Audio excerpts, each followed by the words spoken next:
চাচে চাচে কি ওই যে মা তোমরা তো জানো মা নারে ঘর সারা ভাত খায় না, আজকে কিন্তু ভাত খানাই, তাই একটু সাবধান থাকো। আমি যাই আর মেয়ের খবর করে রাখবো।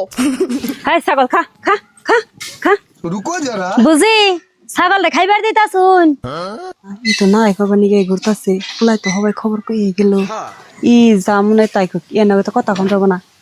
এই ছাগল খা খা খা আজকে বুঝি নে তরকারি রাঁধছি সেই স্বাদ হইছে আর স্বাদ হবই না কে একটুকা তরকারির মধ্যে 1.5 কেজি লবণ দিছি 1.5 কেজি মরিচ দিছি দিয়ে গুইটা রাঁধছি আমার জামাই খাইয়া শেষ করে লাস্টে আট চাটছে। গপ্প যা করুন একটু খাটু না গপ্প করুন জানি 1.5 কেজি লবণ দিলে আর 1.5 কেজি মরিচ দিলে হেতার করে খান যায়।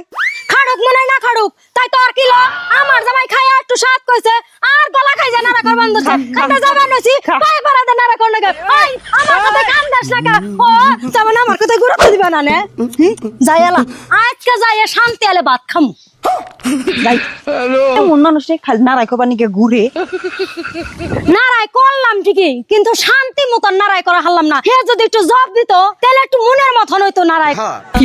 দেখছেন আমার কাঁঠা গাছ কেমন করে ফালে থেকে গেল। अरे खतरनाक लोग हैं।